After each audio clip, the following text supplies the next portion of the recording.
Well, the guy we were speaking to has actually found out that he's got outstanding finance on a bike. There are real people working here.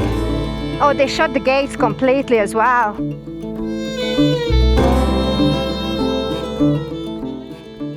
Welcome back to Twisted Therapy.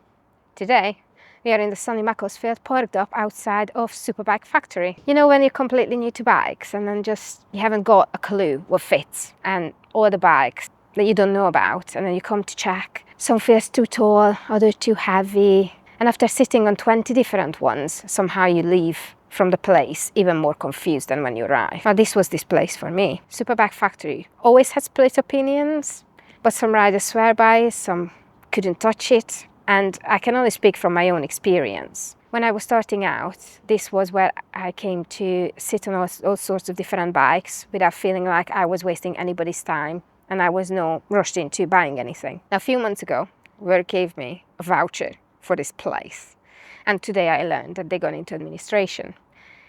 I came down with the hopes of spending this, but that's not going to happen because the gates are shut. But more importantly, there are real people working here. But I really hope that anybody that's impacted by it is going to land on their feet. We heard about stories of people already while we were just sitting here that in a way worse situation than ourselves. We came across a few people that came down to have a look, and to their surprise, it's all shut. And then there are others who came here because they heard the news and they actually have a bike inside that's here for a repair, and they fully paid for it, and now they can't get it back, which I hope that's all gonna turn out right. Then there are other people who again came for repairs and they couldn't get their bike in because it's shut. So again, whatever happens, we don't know, but we can only hope that everybody can get their bikes back, get what they want. Well, as I can't spend my voucher here today, there is somewhere around the corner that does pretty much very similar than Superbike Factory. And yeah, I reckon most of the riders don't even know it's there. Actually, in fact, we've already told a few people about it that we met,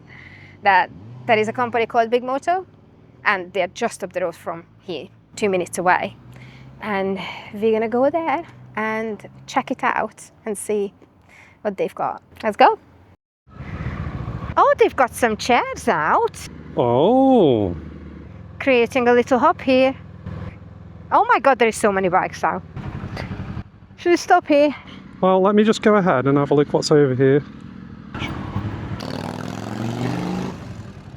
What do you think? Well, there's absolutely nothing on here, so just come park on here. Oh, there's an actual event going on here. There's quite a few bikes outside, and they've got a BSA stand here. They're doing test rides, I believe it's demo day. The drink stand that normally at Superbike Factory is now here today with some nice chairs outside. We actually did meet a guy down the road who was on one of these new ones. He was test riding it. Yeah, can you sit on them though? That's the big question. And the prices are still showing on their labels, unlike Superbike Factories.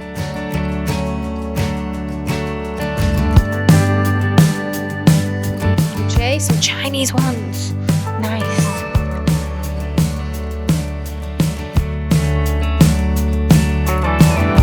Wow. Now that's a sexy bike. It is a hooligan bike, but look at this sexy bike.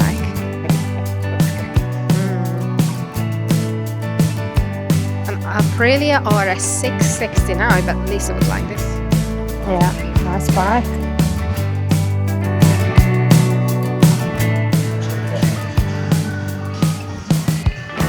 So one thing about our channel is that we like to visit new places, experience new areas, and this just fits right in because as we rocked up, there is a community feel, and speaking to the staff, they are really selective about the bikes that they get, and the bike seems to be in really good nick and they look very clean. I might actually come and have a look and get my next bike from here, who knows?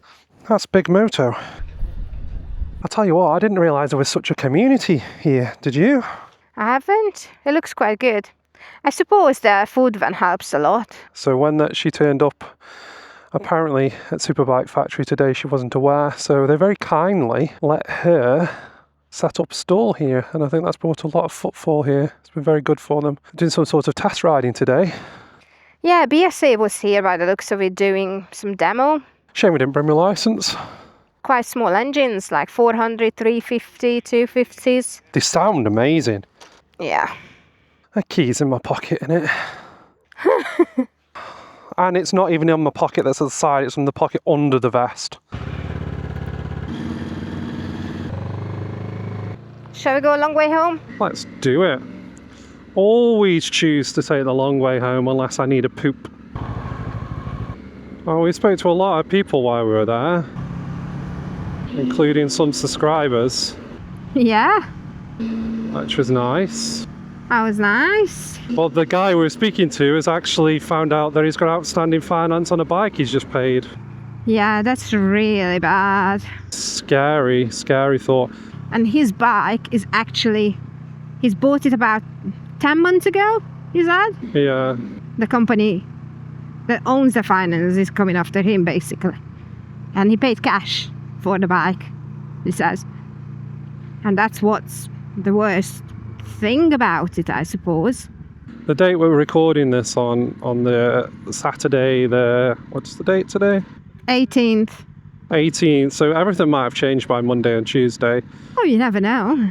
We've got no affiliation with any of these things. It's just that we wanted to go take a look, mainly because we wanted to see if we could spend the voucher. Yeah. Because you want a new jacket at the moment. Yeah, I just fancy a change. But also just to see if they were open and the rumours were true. Obviously it's major, isn't it, that a place is closed like that, as big as that. When a lot of people got this love-hate relationship, but listening to some of the people's stories, I can understand why. Yeah. I think we got really lucky. We did, and the guy that we spoke to at Big Moto was actually a former employee of Superbike Factory who sold Mel her bike. And we had absolutely brilliant service from that guy. First class service from him. He's an actual biker. He travels an hour. He's quite passionate about bikes and he loves his job. He loves doing what he's doing. And he said his story. He said he worked there, he applied for a job because he walked in and he's never seen so many bikes in one place. And he loves bikes. We're going to sign off now. I think that place had really good community vibes. So we're definitely going to give it a visit again. And if you are in the area, give them a visit, guys. Thank you for sticking along with us. And see you in the next one. I will be lying if I told you that